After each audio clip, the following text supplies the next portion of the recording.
Hello, everyone, and welcome to the next episode of the Perfectly Imperfect Spiritual Podcast. I'm Marta, psychic medium, angel cards reader, spiritual teacher, and your host. And today we're going to talk about loss, grief, and the deep transitions so many people are moving through right now. Not just the loss of loved ones who have crossed to the other side. I'm back. It's a perfectly imperfect spiritual podcast. I knew that would happen. I was just interrupted. I was to remove the buzzer and then someone rang. I was waiting for a parcel, but you know that feeling when you're just exhausted? I went to the gym in the morning and it's Friday. So, yeah, 5 days of getting ready my children to school and then putting them to bed. And I just sat down, but I had an intuitive nudge remove the buzzer. Someone is going to ring. So yeah, I just got disturbed. So here we are. I'm going to be talking about the loss and grief, and I'm having my matcha as always. So let me know in the comments how you've been, what's happening with all of you, and then we'll just dive into the themes of grief and loss. You see, I should have listened to my intuition, and then I didn't. But basically, I want to talk today about the loss in that has many forms, not just the loss of the loved ones on the other side, but the loss of, I guess, so many of you, including myself, we've closed many chapters and are at the beginning of something new. So before we go any further, I want to really take some time to speak about the wider energetic landscape we're living in, because what many people are feeling right now didn't come out of nowhere. And 2025 is not just another year. Energetically, it marks a turning point, a threshold, a shift from one long chapter into something entirely different. And for several years now, people have been living through deep internal and external changes. Structures have been breaking down, old identities have been questioned, and ways of working, relating, and existing in the world have been fundamentally reshaped. And by the time we reach 2025, we're at the end. I'm recording it in December. Many people arrive already tired, myself included. There is a sense of having carried a lot emotionally, spiritually, and practically. So this year carries the energy of completion. And I'm sure you've seen in social media about numerology, but in numerology, we are. I can't even pronounce things. I'm so tired today. We are closing a 9-year cycle. And the energy of a nine is not light or fast. It is reflective, emotional, and often heavy. A 9-year cycle asks us to recognize what no longer come with us. And I would love for you to be able to be excited about it, that you get to choose what are you taking with you and what are you going to leave behind. For many people, this has shown up as loss. And not just the loss, what I've been mentioning, of loved ones who have passed to the spirit world, although there has been a great deal of that, I know, and I want to acknowledge it, but also quieter losses that don't always get acknowledged. The loss of relationships that no longer fit, the loss of friendships that faded without drama but still hurt, the loss of careers, roles, identities, or ways of being that once felt secure, and the loss of certainty. So, I would love for you to be able to allow yourself to feel into that loss in whatever form you're experiencing it, and allow yourself to acknowledge anything that's been really stirring within yourself so you can release it, transform, and step into new beginning in 2026. So many people are grieving versions of life they thought would last longer. Energetically and astrologically, there has been a strong emphasis on truth, on reality checks, and on seeing things as they are rather than how we hope they might be. And this energy doesn't allow spiritual bypassing. It doesn't reward avoidance. Instead, it asks for honesty. So, Spirit World is really reminding us to dedicate time to ourselves. Make sure that you spend even a couple of minutes a day with yourself. Listen to yourself. Be in quiet, because this is when you are able to hear your intuition, and this is when your spirit team, your loved ones, angels and guides can really start communicating with you, because they are by your side. They do communicate, but if you're not aware, if your mind gets cluttered, if your energy is compromised, then you are not receiving all of the beautiful downloads. So yes, this is what I keep hearing from my spirit team. So many people are feeling emotionally tender, stripped back, or exhausted, not because they're failing. I want you to know you're not failing. You are being asked to let go, which is difficult, I know. So, especially spiritually sensitive people might feel this even more strongly. When the collective grieves, intuitive people often feel it first, and they feel it deeply. And as we move through 2025, we are recording it in December, we're also approaching a new, exciting, energetic momentum. So, in the Chinese zodiac, the upcoming year of the horse carries themes of movement, freedom, courage, and authenticity. And that's so exciting. But before forward motion can happen, there's a clearing. I'll have another sip of my matcha. Don't get fooled. I've already had my strong coffee in the morning, my pre workout, whether I work out or not. Now, I went to the gym after I dropped off my daughter at school. But yeah, matcha now. I love those small rituals every day that I have, and it tastes lovely. And then I add a little bit of cinnamon and ginger. Really nice. Okay, so you cannot move into a new chapter while carrying what belongs to the past.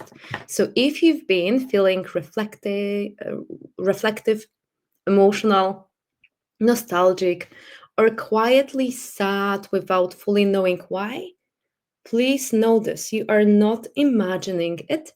You're responding to a world in transition. And I want to talk a little bit now about grief.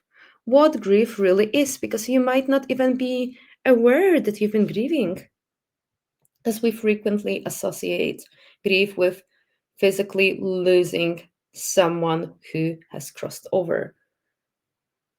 So, grief is very often misunderstood. And while that form of a grief, when we lose our loved one into the spirit world, and I know this type of loss is the most profound form of grief, but then I wouldn't even categorize, because you might experience other types of griefs, even deeper. So I want you to know that this is not the only type of grief. Grief is basically the emotional response to loss. And loss comes in many forms. We grieve people, relationships, friendships, careers, identities. We grieve futures we imagined that never came to be. And I'm sure you might have other ideas of what you're grieving, and feel free to leave a comment. That will be very supportive for other people who are listening or watching to this podcast. So, grief arises whenever something meaningful ends. And because so many endings are happening at once, many people are carrying grief without naming it. That's why it can feel confusing or disorienting. And you might feel emotional without knowing why, and you might feel tired, and your bonds, you might feel foggy, detached, or restless. You might feel a sense of emptiness or lack of motivation. And what I keep hearing from the spirit world, it is really important to allow yourself to slow down, to do less, so that you can get honest with yourself what's going on. So it's not the time to numb yourself, it's not the time to do more, because spirit world, they don't want you to detach yourself, they don't want you to be numb. The faster you're going to get the reality check in terms of what's going on internally, you are going to be able to make different choices in terms of your energy while stepping into 2026. But all of the things I've just named, they're all expressions of grief. And grief is not just crying. Often it's very quiet. And the other type of grief that Spirit really wants me to highlight today is connected. It is so tied to identity. When something ends, a version of you ends with it. When a relationship ends, you lose the version of yourself that existed in that relationship. When a job ends, you lose the identity you held in that role. And when a chapter closes, the self that lived in that chapter dissolves. And this is why grief can feel destabilizing. And it's not only about what you lost, it's about who you no longer are. You may find yourself asking, who am I now? What matters to me and where do I belong? And these questions are not signs that something is wrong. They are signs that you are in transition. And trust me, I know that it is extremely challenging to be in this liminal space, to be in this in between, in suspension, where you realize I'm not longer the person I used to be, but I'm still not fully transformed into the new version. And your soul is really calling you to take that timeline jump, or you can call it a quantum jump, because you're ready to ascend, you're ready to elevate. But in order to do that, you have to close certain chapters of your life, you have to process emotions. So I'm going to talk a little bit about how we can cope with grief. I'll have another sip of my matcha. It is so good. I hope you allow yourself to find your own small rituals as well that allow you to feel grounded and supported. And for me, it is my coffee matcha.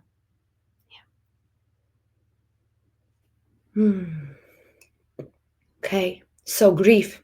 Grief is not healed by bypassing it. Although I want you to know that if you have just physically lost someone, it's okay to not feel anything. Basically, this is what I keep hearing. It's so important to befriend and be okay with the coping mechanism. It's okay to do whatever you need in order to survive. And with time, you're going to slow down, and there'll be more time when you'll be actually processing what has happened. So don't force yourself. This is what I keep hearing. Allow that grief to happen naturally. And grief is not healed by rushing into positivity. And it's not healed by forcing yourself to move on. So do it in your own rhythm, and know that grief is not very linear. Spirit is showing me a circle. And it happens in the most unexpected, in the most unexpected, least, I guess, expected moments.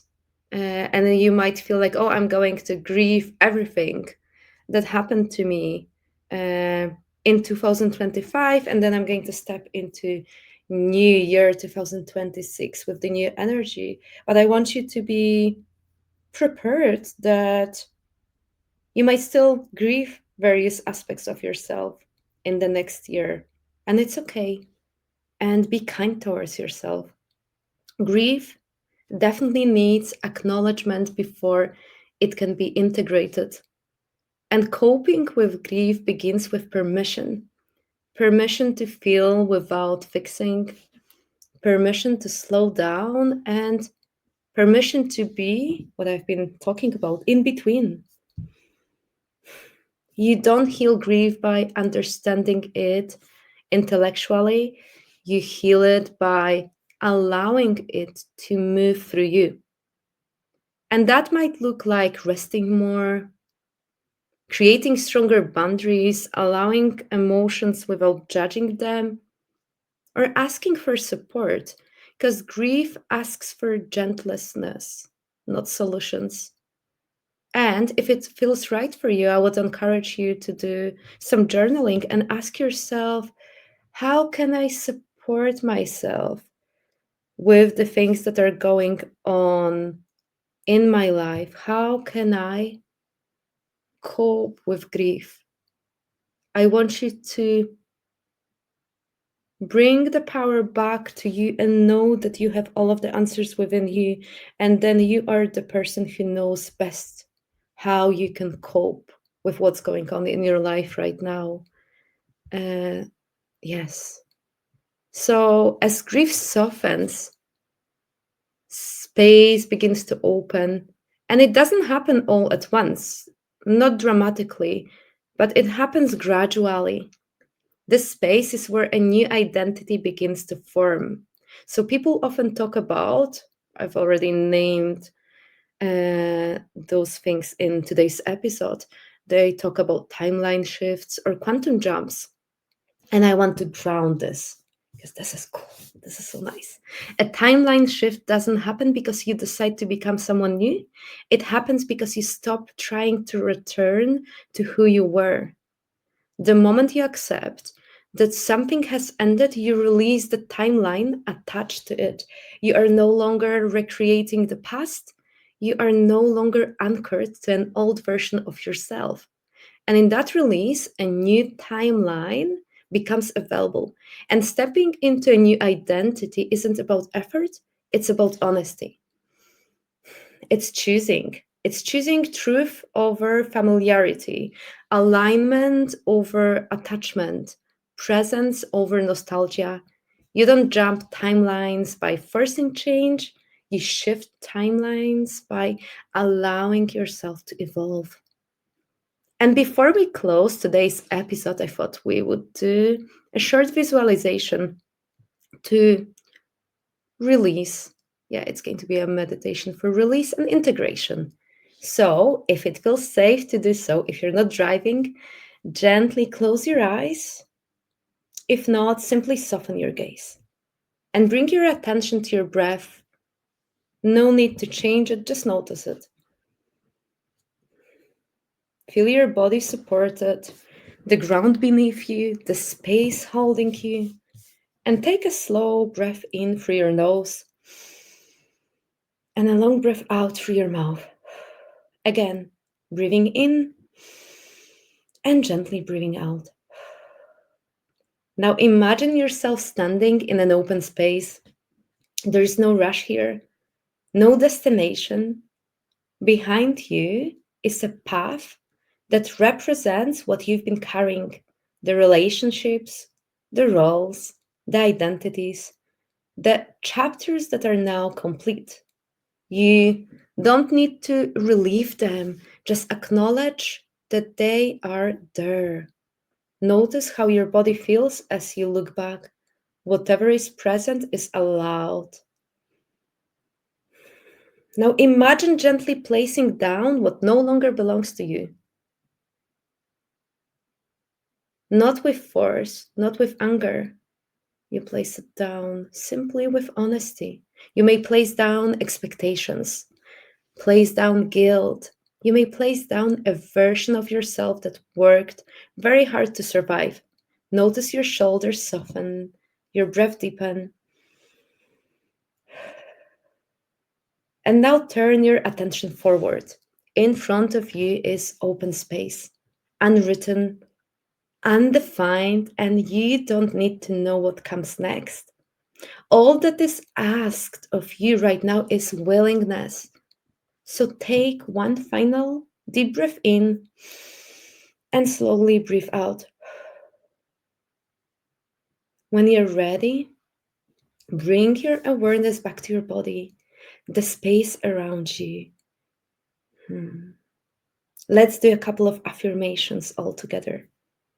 You don't need to repeat them if you don't want. Simply let them land. Or if you want to do it with me, repeat them out loud in your mind. I know I have some viewers, listeners who tell me that you keep shouting them out loud while driving. Yeah, go for it.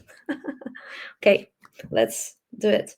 I honor what has ended, and I honor myself for surviving it. I honor what has ended, and I honor myself for surviving it. Let's do it one more time. I honor what has ended, and I honor myself for surviving it. I allow myself to grieve without judgment.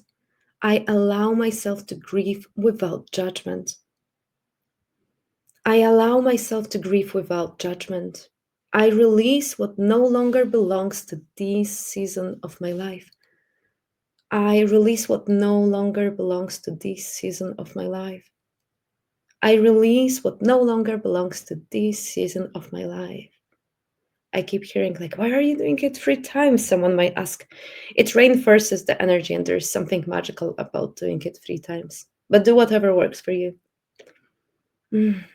I trust that clarity will arrive in its own time.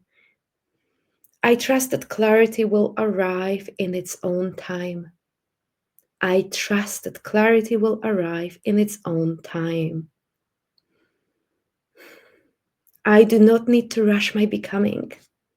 I do not need to rush my becoming. One more time. I do not need to rush my becoming. Oh, let's do it one more time. I love this one. I don't need to rush my becoming. I'm allowed to change even if others do not understand. This is a very important one. I'm allowed to change even if others do not understand. I'm allowed to change even if others do not understand. And the last one, I am safe to step forward as who I am now. I am safe to step forward as who I am now. I am safe to step forward as who I am now. And as we come to the end of today's episode, I want to gently remind you of what we've covered today. We talked about grief. Grief is not a failure of spirituality. Loss is not a sign that you're doing something wrong, and endings are not punishments, they're completions. And what you're feeling right now is not random, it's part of a larger transition, both personally and collectively. And as uncomfortable as it can be, this space you are in is preparing you for something more honest, more aligned, and more true. And if this episode resonated with you, I would love to hear from you.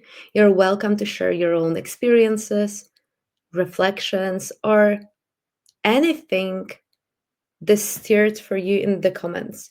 And I'm also feeling very strongly called to do more solo episodes like this one. So if there are any questions, themes, or topics you'd like me to explore in future episodes, please feel free to email me or send me a message on Instagram. Your voices matter and they help shape these conversations. Thank you for being here and for allowing yourself to feel, release, and soften today. I am sending everyone so much love. Thank you. Goodbye.